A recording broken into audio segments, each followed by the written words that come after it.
Bhagavan himself has told. Bhagavan Uvacha starts.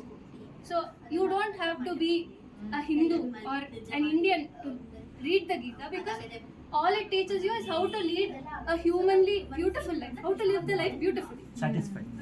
What is satisfied? Human life. So there he teaches us 3 yogas: Bhakti Yoga, Karma Yoga, Jnana Yoga. So Karma Yoga, he says, Karmanye Vadhikaraste ma phaleshu kadachit. Don't work for the fruit. Work because it is your duty. There is a famous Bollywood movie based on this same idea. What is it? Encourage everyone to watch this movie as an engineer. 3 Idiots. What does he say? He says, excellence के पीछे भागो, success झूठ मारने तेरे Hi. Namaskaram. That is Karma Yoga. What is Bhakti Yoga? Patram pushpam phalam toyam yome bhaktya prayachati. Whatever you give it to him with love, he will accept. We saw that Kubja comes. She is disgusting looking, but Krishna still takes the chandana she gives, because she gives it with that much love. And we also saw Sudhama. He is so poor. Oh my God. That avalaki he would have bought, pakka it will have fungus in it. But Krishna still accepts it, because you are giving it with love. And the last one is Jnana Yoga. So Sarva Dharman Parityajya Mamekam Sharanam Raja. So even if you go to Tirumala today, he's pointing Mamekam Sharanam Raja. He's pointing to his feet. You come to me, I will take it. I will make it. So even yes, Daya Shatakam. Swami Deshkantan, Jagati Gita Yandham Tamaha. From this world which is in Andhakara, Krishna is liberating them with this thing called Gita. So Andhakaratli there's no electricity. So what people used to do, they used to light torches in the top of towers. So anyone who is lost, they find their way. It's still the same in the seas. You have the lighthouses that keep emitting light. So if you're lost in the sea, you find your way back. We are also lost in the samsara sagara, and Gita acts as the light that takes us, brings us back to safety. We saw Guru is the one who expels darkness. That's why we call Krishna as Gita Acharya. Gita Acharya. Shankaracharya also says Bhagavad Gita Kinchidatita Ganga Jalalava Kanika Sakridapi Yena Munari Samacha Kriyate Tasya Yamena Nacharcha. So at least one akshara of Gita you, at least one drop of Ganga you drink. That time Yamena Nacharcha. It won't be associated with Yama in whatever way. We already have one link here. Ganga to next Gita to next G, Ganga. We all know why Ganga came to earth.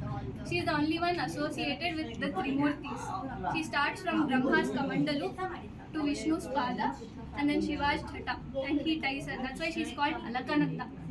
Then she comes to earth. That's why she's called Ganga. She's the only one who flows in all the 3 worlds. So she's called Tripathaga.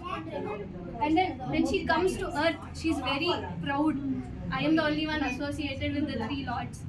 I've come from Vishnu's Pada. She flows with that flow. And she's about to destroy Jatnu Maharshi's ashrama. So he just does one Achyutaya Namaha. And then she's not coming out on it. And then Bhagirath goes to praise. And he releases Ganga. So she's called Janthavi.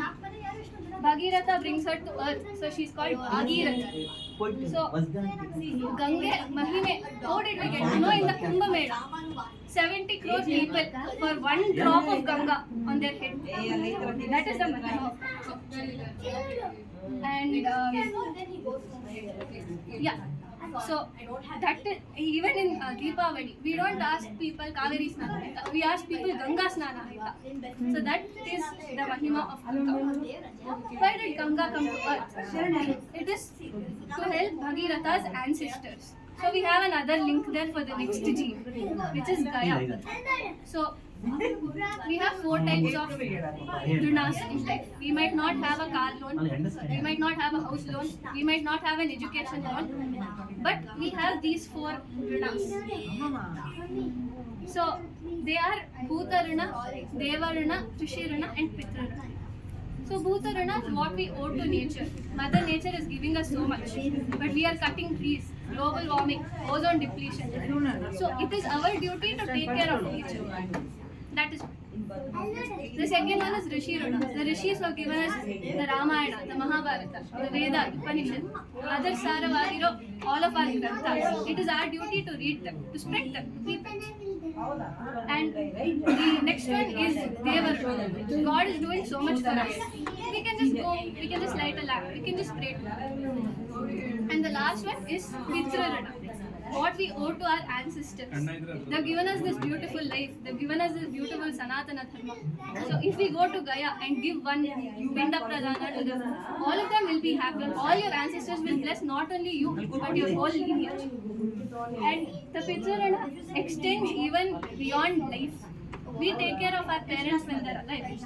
But after they're gone, it is still our responsibility to do our Shraddha, do that eating for them. That is great. The next one is Gayatri. Gayatri is the prayer to the sun god. There will be no life on earth without sun. So it not only prays to the sun, but it also calms the mind, keeps a balance, and helps us think properly. So what all of these G's pointing us towards? If we go to Kanchipuram temple today, while going to Varadaraja Sannidhi, there are 24 steps. So the Gayatri also has 24 aksharas in it. So each step is set to represent each akshara. So through that, you finally go and you go to Govinda. In our Sampradaya, we also have another G, which is Goshti. Yes, we can tell shloka, we can do parayana, but when we do it together, when we do it in a satsang, the experience is different. That is what Andal has showed us when she sang the Tampa. She did not go to Vattapatra Sai temple alone in Srivilliputturu. She went with her friends. They didn't know, she taught them. She taught them, and then she took all of them together. So that's what they say, Koodi irundu kulindelo reppavai ennu thirupparu. So she takes all of them, and together they go. All the 7 G's, together they point towards Govinda, who is the ultimate G for all of us existence. That is this year's theme. 7 G. Awesome.